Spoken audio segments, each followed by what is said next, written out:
If you had asked me yesterday if I had a happy marriage, I would have said yes with a huge smile. Gosh, if you'd asked me at breakfast today, I'd have said the same. I pinched myself every day when I came home to prove I wasn't living a dream. I took a quick inventory. Job, 1 of, fun and rewarding, check. House, 1 of, big and fully paid off, check.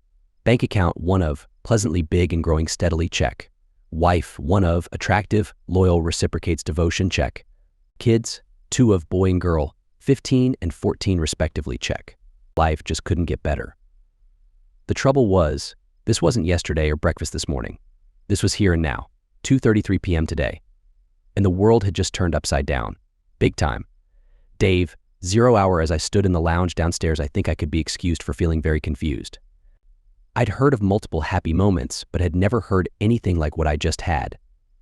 I knew I wasn't feeling well. Gosh, that was why I was home 3 hours early. Why had I just heard my wife having a good time twice? At the same time, holding onto my upset stomach, I staggered up the stairs and peeped around the master bedroom door frame. Normally, the sight of my wife being happy would have excited me, but I was too sick and confused to react normally. Yes, there was Donna, my Donna, lying on our bed. Stomach temporarily forgotten, I noticed her still fit figure lying there. I was so confused. I'd heard 3, but logically it can only have been 2. Normally, it would have been an extremely exciting sight, but today it was far from it. You see, the layout of the bedroom gave me a side view of our bed. Also, it gave me a good view of the video she was finding so exciting. Now, I like videos as much as the next guy, but this particular one had me angry and confused. Not the fact that Donna was the female lead in this particular one, but rather that I wasn't the male lead. I quickly discounted the possibility that the video had been made before me. She definitely wasn't 17 years younger on the screen. I watched my 2 wives come together. I vaguely noticed the bed on the screen and the bed under my real-time wife were one and the same. My brain couldn't handle either of the sights, so my eyes automatically left the bed and the screen. They fell on the bottom drawer of Donna's dresser, incongruously pulled all the way out. Not distracted, or more likely fueled by the sights in front of me, my stomach remembered why it was home early. I took it into the bathroom and worshipped the great porcelain goddess. As I passed the bed, I heard a loud, "Oh my goodness." Donna takes over the story. I was just coming down from my second happy moment. Not for the first time, I tried to remember the guy's name. Was it Jeff or Jed, something like that anyway? Well, it had been over 3 years ago. Suddenly I sensed, rather than saw or heard, movement near the bed. I opened my eyes just in time to see Dave disappear into the bathroom. All thoughts disappeared. All that occupied my mind now was deep sorrow and regret. You wouldn't believe the amount of planning and effort that had gone into making sure this day never arrived. In fact, I was so sure that it wouldn't be that I hadn't given one bit of thought on what I would do or say. All I could do was wait for my beloved husband to come out of the bathroom. I stood up as he came out and searched his face for clues of how he was taking it all. Apart from a slightly confused look, his face was unreadable. I saw him glance over my shoulder. Gosh, I'd left the video running. I hadn't meant to rub his face in my betrayal like that. I tried to stop him as he pushed past me, heading for the bedroom exit. He roughly pushed me backwards onto the bed. I was stunned. Dave was such a gentle man and hadn't made contact with me in that way before. I was too late to stop him going down the stairs and into the basement spare bedroom. I heard the lock click as the door closed between us. Right at that moment, my phone alarm went off, warning me that it was time to pick the kids up from school. Setting aside the necessary damage control of my marriage, I left on my regular core. It only took a little over 30 minutes and I was back. The door to the basement was still locked and there was no answer to my knocking. The kids were confused by my obvious worry and strange behavior. When they asked what I was doing, I replied that their dad had come home early and for some reason had locked himself in the basement.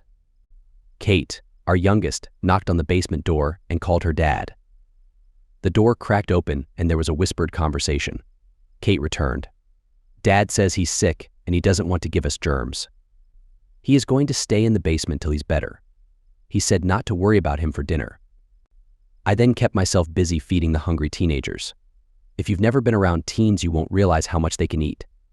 Dave once joked that if there wasn't food in the pantry after school, then the kids would probably eat the pantry door. There was still no sign of Dave when the kids went to bed at 9:30.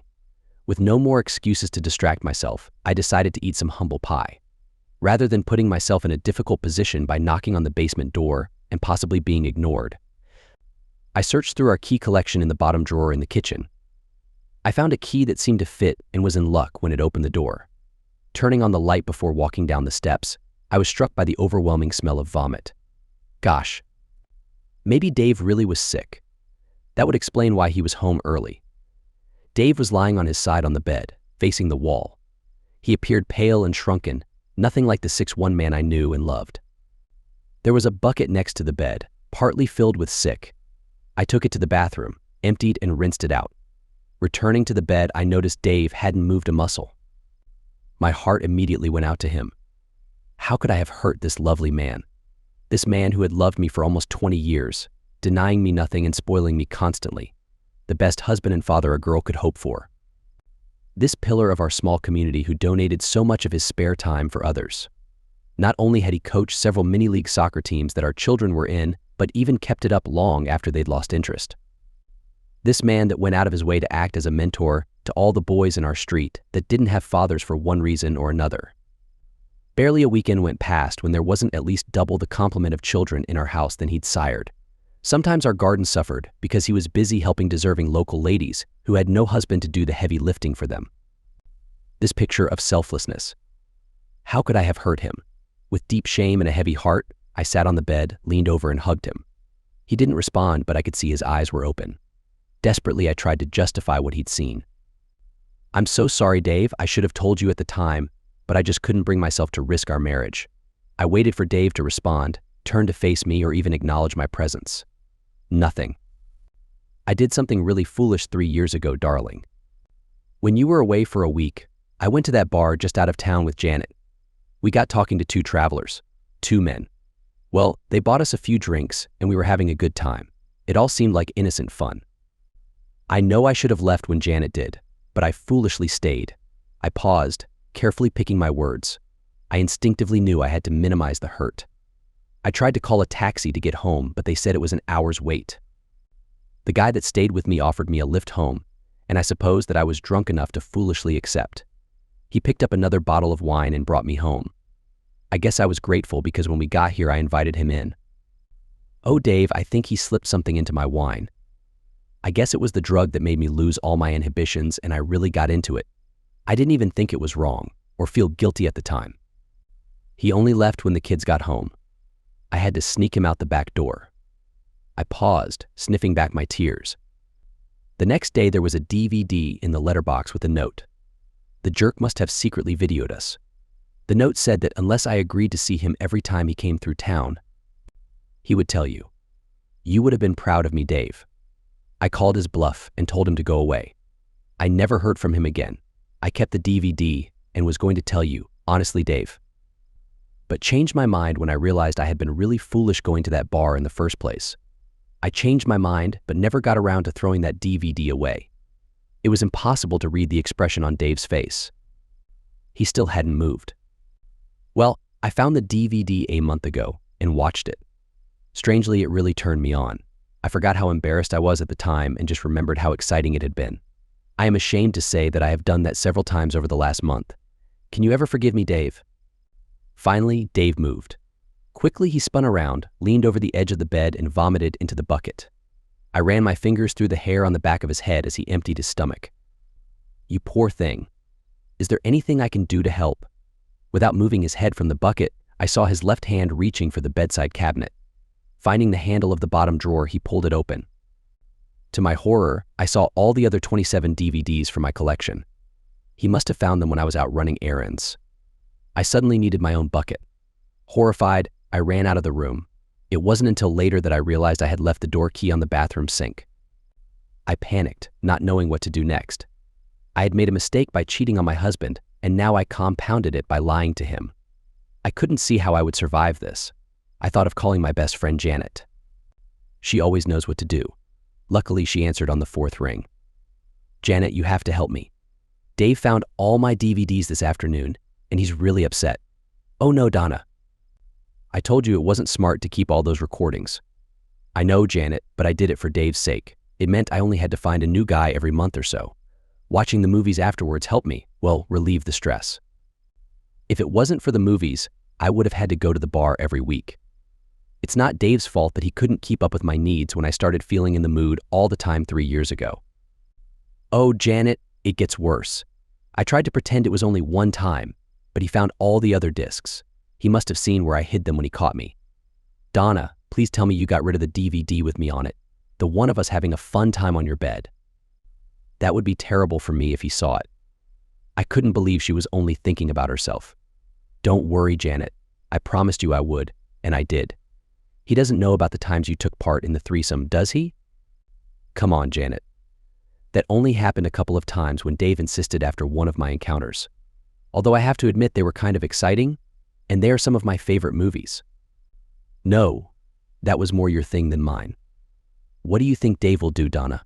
I'm not sure, Janet. That's why I called you. Well, I think you have the upper hand, Donna. He can't really leave you without admitting that you've been unfaithful for 3 years. The truth will come out, and he will be humiliated. No, Donna, he won't say anything. He has too much to lose. If he tries to go for a blameless divorce, you can hint that you'll spread the word. That would really hurt him. No, Janet, I could never do that, I think. No, I'll have to swallow my pride and hope he forgives me. I can't afford to lose him. I love him too much. Okay, Don, start apologizing. Just remember not to involve me in all of this. It would complicate things for me and Reg. Talk to you tomorrow, girlfriend. Okay, until tomorrow. Goodbye, Janet. Right before I hung up, I heard a masculine voice say, "Yeah, goodbye, Janet." I had forgotten about the extension in the basement. Desperately trying to remember everything I had said in the past 10 minutes, I collapsed on the bed, sobbing. What have I done? I had always been able to manipulate Dave, but this time would be much harder. Our open communication was gone. I consoled myself with the thought that none of this was my fault, and I had tried to minimize the harm to Dave. He should be grateful that I had controlled my desires in such a discreet way. I just had to make him realize that. My thoughts drifted back to just over 3 years ago. 2 weeks after my 43rd birthday. Everything I had told Dave was true. Well, almost. The first step in damaging my marriage did happen when he was away for a week. I was in the mood, as I often was back then. That was the day Janet came over, and we started talking about things. Eventually, the topic turned to affairs. Janet confessed that she had been seeking comfort outside of her marriage for years. I didn't understand that her reasons were different from mine. Apparently, her husband wasn't interested. I zoned out for a moment, thinking about Dave. My husband was interested. Lots of it. I didn't want to make Janet jealous by talking about Dave. For the sake of our friendship, I snapped out of my thoughts and focused on Janet. With a little encouragement, she described how she found satisfaction by going to a local bar in the afternoons. That was when the traveling salesman usually checked in before relaxing at the bar. In the 2 years she had been doing it, her husband had never caught her. Ignoring the fact that our situations were different, my mind started to wander towards infidelity. To satisfy my increasing urges, I decided to follow Janet's lead, but with some changes. Instead of going to the guy's motel room, I would bring them home. I thought that if I could record the encounters, I could watch the tapes and fulfill my desires when Dave wasn't around. Maybe I only had to do it once and have years' worth of fantasies. It was better than going out every week, right? Dave had to understand that. With my self-delusion intact, I planned to win Dave back. Dave didn't cooperate. He stayed locked in the basement when we all left the next morning, refusing to respond to our knocking. The kids were worried, but I assured them that their dad just needed some time to get better. Around lunchtime, a dark thought crossed my mind. Could Dave have harmed himself overnight? I decided to take the afternoon off and called a locksmith to meet me at our house. I explained that we accidentally locked the basement door and didn't have the key. The locksmith opened it quickly. I led him to the front door, thinking about how attractive he was, and went back downstairs. Dave was in the same position as I left him the night before. I leaned over and hugged him, waiting for him to blink. After contemplating for a while, I launched into my explanation. This time, I told him the truth, every detail. The desires, the encounters, the recordings, the clever way I minimize my activities, everything. I reassured him of my love and commitment. Before coming home, I decided to leave it at that. I would let Dave express his anger towards me however he wanted. I knew Dave as well as I knew myself and expected him to be furious. But what I got was nothing. Absolute silence. He just lay there, facing the wall. If it wasn't for his faint breaths and occasional blinking, He could have been mistaken for being dead. I snuggled up behind him, trying to show my love through actions since words weren't enough. After 10 minutes without any response, I gave up, feeling a bit foolish. After finding the key, I left the basement and went to our bedroom. Laying on the bed, I cried, just catching a glimpse of how much pain Dave must be feeling. This was going to take longer than I thought. Suddenly, I heard the front door slam. Before I could get there, I heard Dave's car start and drive off. To avoid having them pushed constantly in his face, I retrieved all the DVDs from the basement and spent an hour finding a new hiding place for them under the floorboards in my walk-in closet. By that time, it was time to pick up the kids. Dave came home just as dinner was ready. He sat down and talked to the kids, almost normally, but didn't even make eye contact with me. At 9:30, he excused himself and went back to the basement. The kids asked me if I had done something to hurt their dad. That upset me more than anything else so far. I pretended not to know what they were talking about. After they went to bed, I spent 15 minutes making Dave a coffee just how he likes it. Tray in hand, I tried the basement door, locked again. With the key I had retrieved, I unlocked it. Picking up the tray again, I pushed. It didn't budge, just pushed against the new bolt that Dave must have installed earlier. There was no answer to my knocking and calls. Unsure of what to do next, I went to bed and cried myself to sleep. I was too sad even to do anything else, even though the urge was there. Dave was gone by the time I woke up the next morning. After getting the kids off to school, I went into the basement. I made Dave's bed and opened the small ground-level window to let fresh air in. Sitting on the desk was our laptop. I opened the lid, and once it came out of hibernation, a website called the 9 Stages of Mourning flashed on the screen. I quickly looked through the first 3 stages: shock, denial, anger, and then scrolled down to the last one, acceptance. A tear welled up in my eye as I imagined Dave trying to work out where he was in the process. I went to work. Now, let's hear from Dave's perspective. After stumbling to the basement 5 minutes after my marriage ended, I was incapable of doing anything but lying there, feeling sick and upset. When I heard Donna leave to pick up the kids, I retrieved the DVDs from under her dresser. I knew I didn't have the mental strength yet to actually watch them.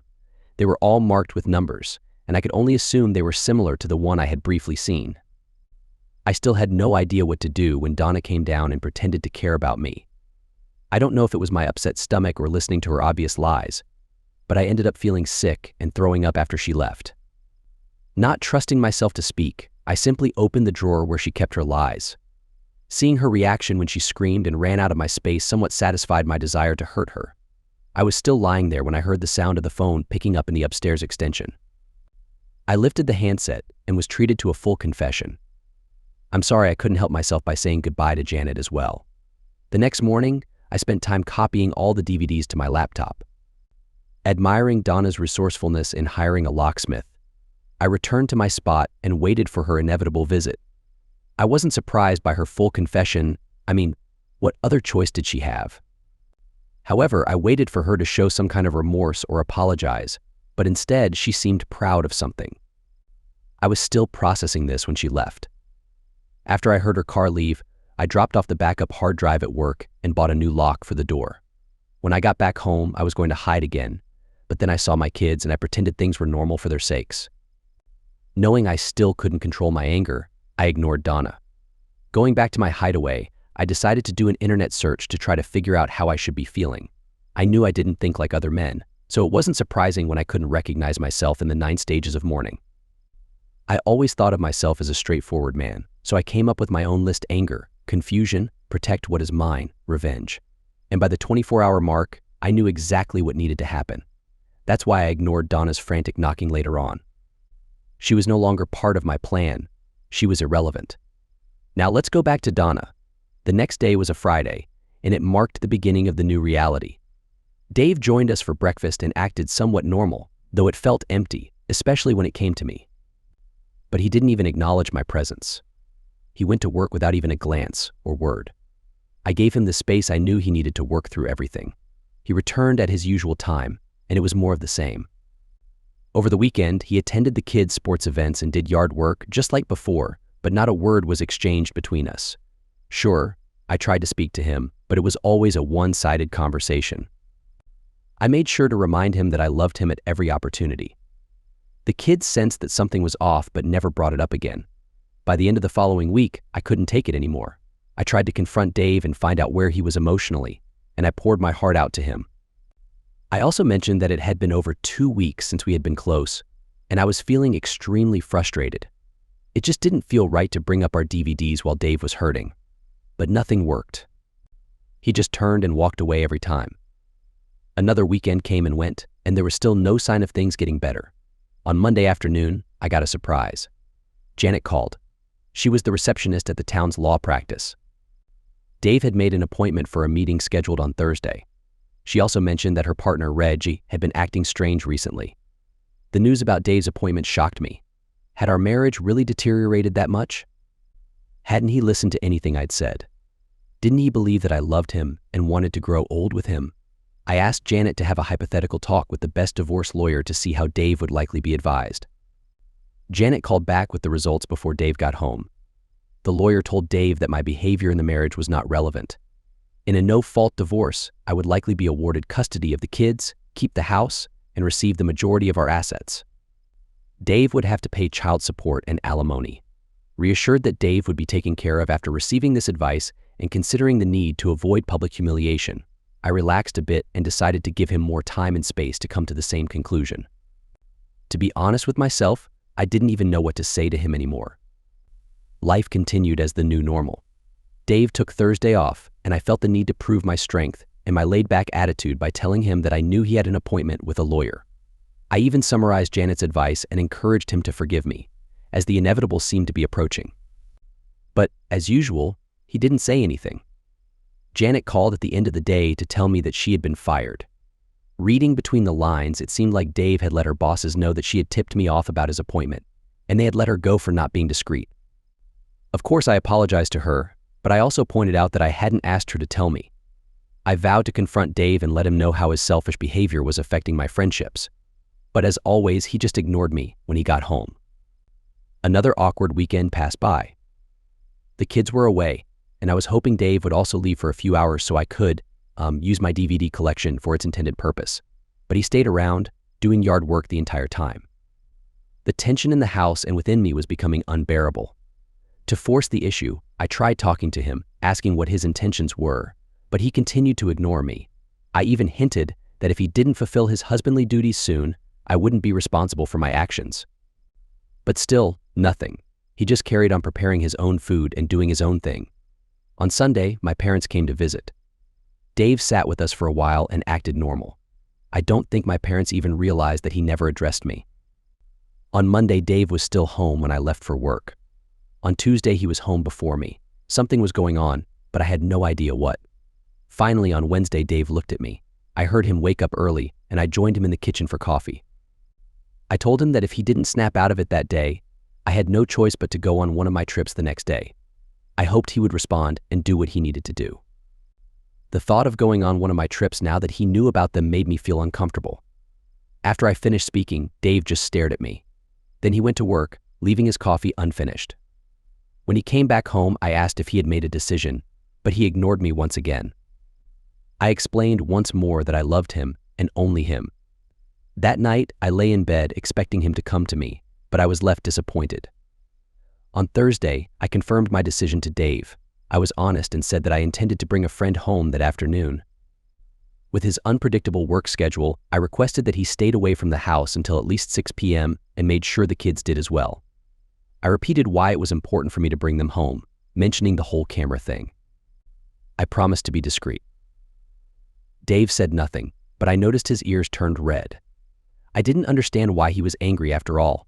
It was all his fault. The day went somewhat as planned. I brought home the first friend who agreed, even though I wasn't as picky as I usually am. It didn't feel as natural and flowing as before. A niggling feeling of unease wouldn't go away. We tried different things, but I wasn't in the right headspace. I sent him away early and spent the afternoon watching one of my favorite movies alone. Afterward, I had a great idea. I would suggest to Dave that we could watch one or more of the movies together. He could see that there was no emotional attachment involved. I showered and prepared Dave's favorite meal. I went all out with it. Back to Dave, it had taken me almost 2 weeks to arrange the meeting. From what Donna had told me and from the phone call to Janet that I'd overheard, I knew she thought I had only 2 options. continue to go along knowingly with her lifestyle, or get ruined and publicly embarrassed in a divorce. Neither of those were anywhere near acceptable to me. I knew my third path would be unthinkable to her. Instead of desperately trying to keep her behavior a secret, I intended to let the world know.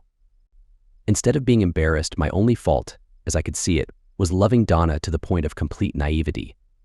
The meeting was arranged for tonight. I'd invited her parents, my parents, all our friends and neighbors, some of her coworkers, and even other parents from the kids' sports groups. I'd booked a small hall for the 60 or so people and even organized catering. I had initially wanted to shield the kids from the hurt, but Donna forced my hand by making me responsible for keeping them away from the house until 6 p.m. I took off from work early and picked them up from school. We spent some time at a local burger joint to pass the time. I was at a bit of a loss on how to talk to them about the situation, and I guess I must have hesitated a bit. I need not have worried as Kate broke the silence. With a glance at John, she spoke up. "Dad, is this about Mom cheating on you?" I was so surprised that my jaw dropped and hit the table. Recovering, I simply nodded. We wondered how long it would take you to find out. They then went on to reluctantly explain that they had come home unexpectedly, more than once, to find their mom busy with someone else. They had never seen anything apart from a guy leaving once, but the noises were self-explanatory. Interestingly, they didn't know about the DVDs. They thought that every time the bedroom door was closed and their mom screamed, there was a guy involved. I explained the truth to them. They both looked upset when I explained that I had found out about it, and the reason I had picked them up that day was that Donna had announced her intentions and told me to keep them busy until she was finished. Kate tearfully explained how 3 months ago she had confronted her mother and begged her to stop. Her mom had seemed very embarrassed and worried. She had promised to end it all if Kate wouldn't tell me. Kate believed her mom's promise and assumed it was all over, and the danger of our family falling apart was gone. Both kids cried and assured me that they had been wanting to find an opportunity to tell me until the confrontation 3 months ago, but they never found the courage. They understood that no normal man could accept their mom's behavior and willingly agreed to join me tonight. Ironically, their presence made me feel more reassured. With latecomers, the meeting didn't start until almost 7:30 p.m. No one had any idea why they were there. After everyone had been fed and seated, I began my PowerPoint presentation. To say everyone was shocked would be an understatement. I asked the kids to leave the room when I showed still photos from the DVDs. I only showed the bare minimum to get the point across that Donna had been unfaithful multiple times. Several people in the audience recognized traveling sales representatives who dealt with their own businesses. Overall, it was less embarrassing than I had anticipated. I waited for the commotion to die down after my presentation ended. Everyone was beyond shocked when I told them that even though I was now aware of her activities, Donna had done it again that day. They all nodded vigorously when I explained what I intended to do. Reg was a great help and support. I had informed him last week. 2 of the neighborhood's single ladies, one widow and one divorcee, were extremely friendly. The ones who took it the hardest were Donna's parents, of course. They couldn't stop apologizing. They were also worried about the impact this would have on the kids and offered their support in any way they could. Donna's father was the last to leave. Everyone else had dispersed, a strategic few with copies of the presentation. He wanted to know if there was any hope for our marriage. 2 days ago, I would have said no without hesitation. Then yesterday, I realized that Donna must be dealing with some serious issues and my vows meant I should support her. If only the situation hadn't been so terrible. So in response to her father's question, I was honest and explained that if Donna showed genuine remorse for her actions and sought treatment for some diagnosed condition, that I would consider reconsidering my plan. However, I doubted this was the case. Our family doctor had been sitting in the second row. He would have said something if there was a diagnosed condition. Donna's perspective by 6:45 p.m., dinner was ready, and I was wondering where everyone was. Calls to Dave's, John's, and Kate's phones all went unanswered. I called Kate and John's friend's place, where they usually went on Thursday afternoons. Still, no answer. I called both my and Dave's parents' home phones and cell phones. Still no answer on any of them. I called Janet, but she called me a mean name and hung up on me. What was that all about? Finally, in desperation, I drove around to all our usual hangout spots, but they were nowhere to be seen. I returned home just after 10 p.m. Dave's car was in the driveway, and the basement door was locked again. I checked on the kids, and they both seemed to be asleep.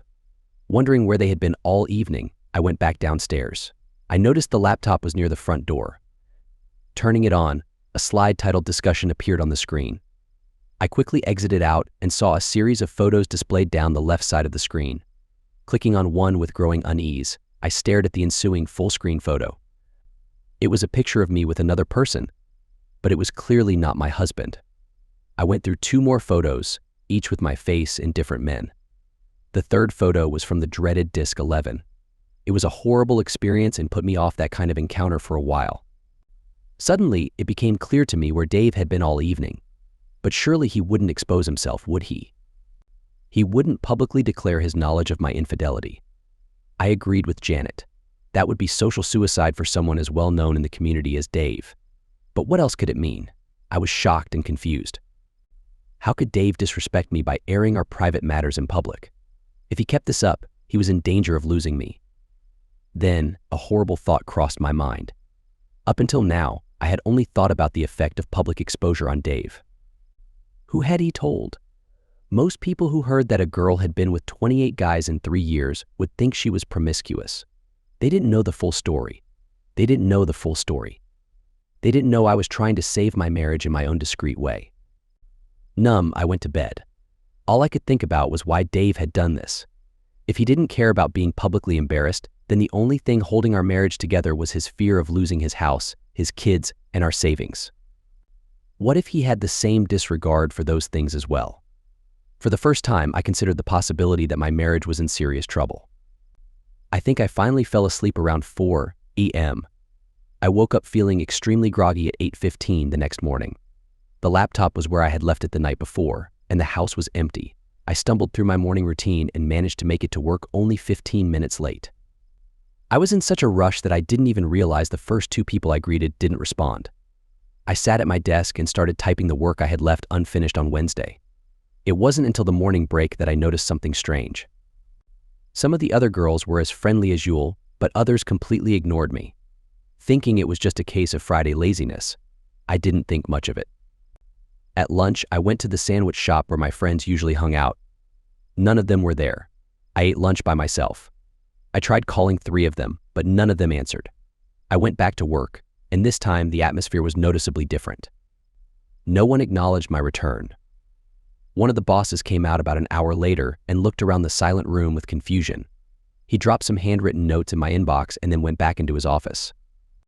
I tried to start conversations with my coworkers, but they just kept typing. Confused, I went home at the end of the day. The house was empty again. No people, no cars. I wandered around and realized that all the camping gear was missing. I loved camping, and for the others to go without me felt like a low blow. No one answered any of their phones. With Janet apparently no longer my friend for some reason, I started calling my other friends. The first 2 didn't answer, but the husband of the third did. We chatted for a few minutes before he said he would get his wife. After 2 minutes, he came back and rather coldly said his wife wasn't available and hung up. It was strange and puzzling. With a sudden realization of the opportunity I had, I went to the closet and retrieved my collection of movies, slipping the movie into the player. But that was all in the past. In the present, things just weren't working out. I started the movie again. After a while, I gave up and just went to sleep. It was as if all the magic had been sucked out of the movies. In complete frustration and disgust, I gave up. After taking a shower, I decided to visit my mom. She was always someone I could unload on. On the drive over, I decided how much to tell her. She had old-fashioned values, so I knew I would have to be economical with the truth. What happened next was shocking beyond anything I could comprehend. Dad answered the door, and while I greeted him, he looked around as if he didn't see me. Then, to my horror, he backed away and closed the door in my face. Through the corner of my eye, I saw my mom peeking through the curtains. Tears were streaming down her face. All I could do was stumble back to my car. Slumped over the steering wheel, I not only caught a glimpse of my future, but I also suddenly understood a part of Dave's mind that I'd never known existed. I sensed the determination, strength, and bravery it must have taken to tell anyone, including my parents. Desperately, I tried calling my brother, but no one answered. I tried my sister next. She answered but hung up as soon as I said hello.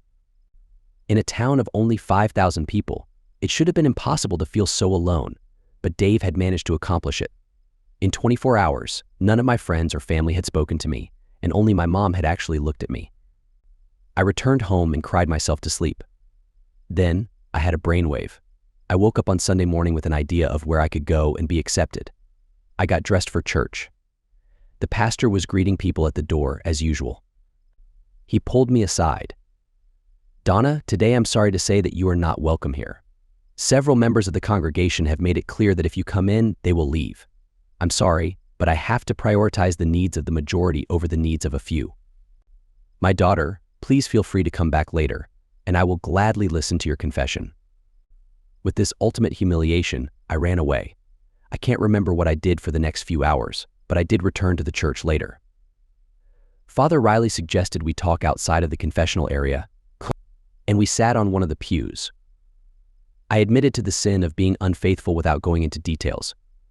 I was just starting to understand the enormity of my actions and was having trouble admitting them even to myself. The Reverend Father waited until it was clear I wouldn't add anything more before speaking. "You know, my daughter, before you can truly come back and confess your sins, you must first complete 2 tasks. The first is to admit all your wrongdoings, not just to God, but also to yourself. The second is to genuinely feel remorse. Only then can you seek forgiveness. I must add that even then, I have my doubts. If even a small portion of what I have been told is true, then you may be guilty of the deadly sin of lust. You should know that the deadly sins corrupt both the body and the soul, and are above my powers of absolution." I'm not sure if he continued talking after that. When I came back to my senses, I was back home. With every turn I made, the weight of what I had done tried to break through my protective delusions. One thing I did know was that if Dave had the resolve to tell all the people he did, he wouldn't hesitate for a second to end our marriage. With a newfound determination, I went into damage control mode. I decided to see a lawyer the following day. As I went online to check our bank balances, they seemed lower than they should be. Looking at the latest statements in the filing cabinet, I quickly discovered that about half of our money was missing. Strangely, this discovery that Dave was one step ahead of me didn't trigger anger, but rather a determination to save our marriage. I couldn't let Dave's stubbornness ruin our children's future happiness. I decided to accept some of the blame for our problems and throw myself at his mercy. The return of Dave, I wouldn't describe our camping trip as relaxing, but we managed to have a little bit of fun. On the drive home, I tried to talk to John and Kate about being more understanding towards their mom, but they were both old enough to have very strong opinions. Giving up, I explained my thought process, and it actually felt good to get it off my chest. If their mother showed genuine remorse for her actions and the disrespect she had shown us, I would convince her to seek help. If, after receiving treatment, a professional could assure me that she had a recognized disorder and was now cured, then I would reluctantly consider forgiving her. After all, I had made a vow before God to support her in sickness and in health. If she was truly sick, then she deserved compassion and not anger. I took my vows seriously. With some apprehension, but also a flicker of hope, we pulled into the garage and entered through the front door. The kids went straight upstairs with their bags, completely ignoring the wild-eyed Donna. If I hadn't known her for almost half her life, I might have walked past her on the street without recognizing her. She came up to me and clung on to me. I felt incredibly uncomfortable, but the only way to separate from her would be to push her away like I did on the first day. That was unforgivable. After she finished sobbing, she spoke. "I'm so sorry, darling, so sorry that you found out." Completely unaware of my sudden frozen state, she continued. "Of course, if you can't handle them, I will stop going out of town." Her offer was so far from what I had hoped for that I was struck speechless and unable to move. "Please come upstairs, and we can watch one of the movies together, or more if you like. Let me show you that I never emotionally gave myself to anyone else but you. And show me that we'll be okay, please. They say every person has a breaking point, and this was mine." The final straw. Roughly pushing Don away, I turned and rushed downstairs, fighting the sudden urge to resort to violence. A confused Donna Dave's reaction shocked me. I had given it my all. After taking a minute to collect myself, I went upstairs to see how the kids' weekend had been. They were both behind locked doors and refused to respond to my knocks. God, no. Dave had gotten to them too. I was so frustrated that all I wanted to do was scream. I cried myself to sleep yet again. The next morning, I got up just in time to see Dave leaving. He had made breakfast and packed lunches for the kids. They were obviously scarfing down their meals to get out of there. John had a neutral expression as he completely ignored my presence. Kate, on the other hand, had a tear in her eye, She hesitated slightly as John left and spoke with pleading eyes. "Mom, please seek help for your illness before it's too late." "What? What are you talking about? What illness?" She just sadly shook her head and turned away. That was the last time I saw them for the whole week. I figured they went to stay with Dave's parents, and I knew I would find no sympathy there. Continuing with my morning routine, I turned on the coffee machine to warm it up. There was a letter propped against it with simply my name written on the front. I couldn't resist opening it. "Donna, up until last night I was willing to try and save our marriage for the sake of the children and the promise I made to you on our wedding day. But then you revealed that the gap between my expectations and your state of mind is too vast to bridge. A successful relationship is built on love, trust, and respect. If any one of those pillars is damaged, the foundation crumbles. You have destroyed all three. It's clear that you don't love me, otherwise you wouldn't have done what you did.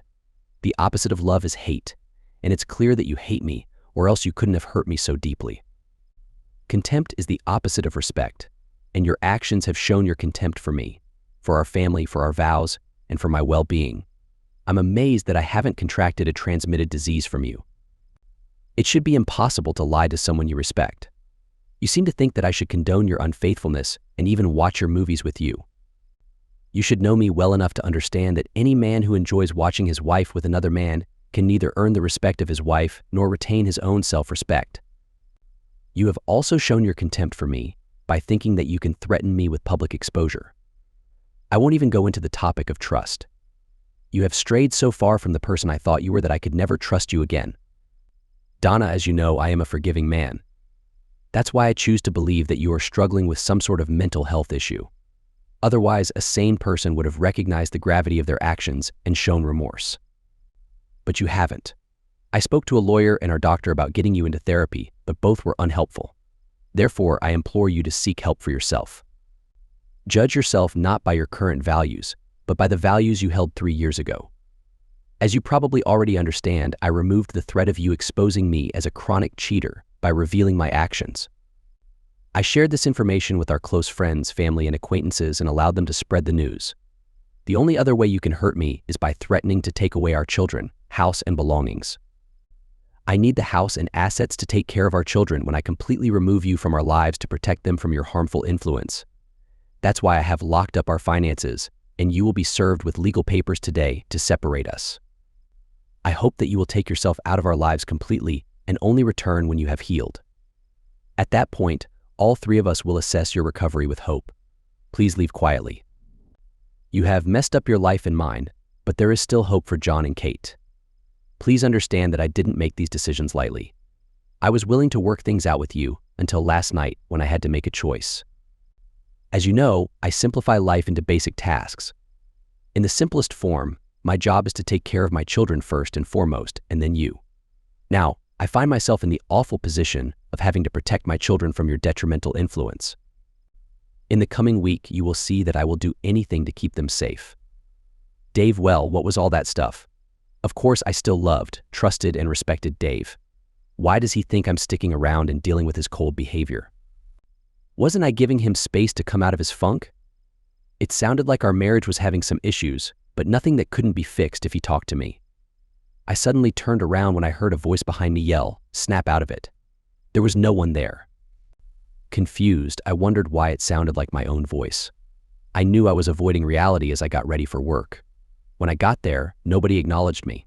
I cleared out my inbox and waited for more work. The other girls were busy and constantly receiving work in their inboxes. Mine remained empty. I tried to get the attention of the next manager who came out with work, but he just passed right by me. To make a point, I sat there and read the newspaper. Halfway through, I noticed a notice stating that Reginald Smith would no longer be responsible for any debts incurred by Janet Smith. So it seemed like Janet's marriage was also in trouble for some reason. During lunchtime, everyone else left the break room as soon as I entered. This childish behavior was really starting to annoy me. The afternoon dragged on and was incredibly boring.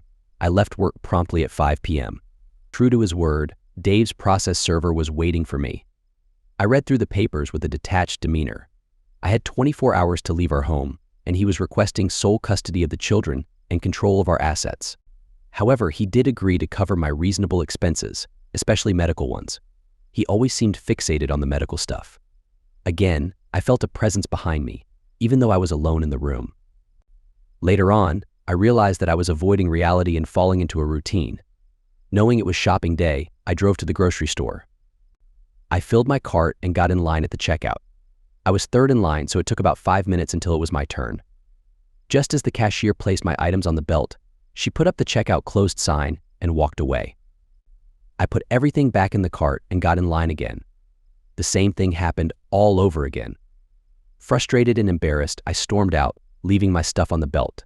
When I got home, Dave was there. I vented and blamed him for everything. He ignored me. That was enough for me. The next day, I called the solicitor's office.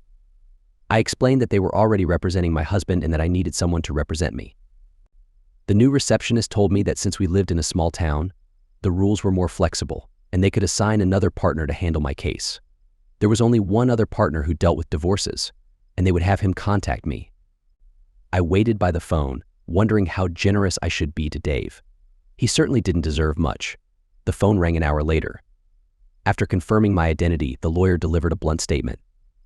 "Lady, as a lawyer, I wouldn't touch your case with a 15-foot pole. Goodbye." I walked out of work and nobody seemed to care. I wandered around town, looking at familiar faces, hoping for some kind of recognition or empathy. One girl I knew started walking towards me, but her friend pulled her away by the arm. I went into 3 shops, but it felt like I was invisible. Without consciously thinking, I ended up at the bar in town. Desperate for human connection, I went inside and sat down. I shouldn't have been surprised when the bartender, who I had become friendly with, ignored me. Finally, a guy came and started flirting with me. Obviously, he wasn't from around here. Relieved to find someone who actually acknowledged my existence, I started venting to him. After 5 minutes of talking, he offered to buy me a drink. I accepted gratefully and watched as he went up to the bar. The bartender leaned in and spoke to him for about 4 minutes, with the guy glancing in my direction often. It was so embarrassing. Eventually, the guy left and disappeared. With my last bit of hope crushed, I followed shortly after and walked back into town. I got in my car and drove away. I vaguely remember trying to call my mother, but after 6 rings, it went to voicemail. The next thing I knew, I woke up in my car. I looked out the window and saw the rising sun and open green fields. I had no idea where I was, but it was definitely far from home. The nightmare that had disturbed me came rushing back. I shuddered. In my dream, I was in bed with someone I didn't recognize, but it wasn't at all romantic. The room was filled with Dave, my kids, my parents, all my friends, even one of my managers. They were all shaking their heads in disapproval. Finally, a figure approached the bed. To my shock, I realized it was a younger version of me. She pointed some kind of weapon at my partner, and he disappeared. Embarrassed, I closed my legs. The younger me held out her hand, and Dave took it. They both smiled down at me. They looked like the perfect couple, and I couldn't help but feel jealous. My alter ego spoke. "Great, now that I have your attention, listen. There are 2 possibilities here. The first is that Dave and our children are wrong, which would mean that our parents, friends, co-workers, and everyone else here is also wrong. The other possibility is that I am wrong." I finished her sentence. She nodded, and the rest of the crowd nodded along with her. With that, all my delusions disappeared. I finally saw myself the way others did. It wasn't a pretty sight. Doctor, I think that's when my insanity started. "Not bad, Donna. I'm pleased with your progress. There are just a few more tests left, and if you pass them, I believe we can recommend your release to the board next month. That would be 2 months earlier than the 3 years you've been here. Has it really been that long, Dr. Mike?" "Yes, Donna, it has. Now, Donna, we've reached the furthest point in your treatment so far. So tell me, where would you like to live when you return to the outside world?" "Why, I'll move back in with Dave and the kids, of course. I bet the house is a mess, and the kids are wild. Dave wouldn't be able to manage without me organizing everything." The senior resident closed his eyes for a moment, taking a longer blink than usual. Why couldn't they get past this point? "No, Donna, that won't be possible, remember?" "Why not, doctor?" "Doesn't Dave still love me? Don't you remember, Donna? Dave visited a month ago with his new wife, Julia. Surely you remember that?" Mike sighed and pressed the intercom button. Shouting over the hysterical screams, he said, "Barney, bring the jacket in, please." He had high hopes for the direct approach this time. Really, he did. He wondered what he could try next time. The end.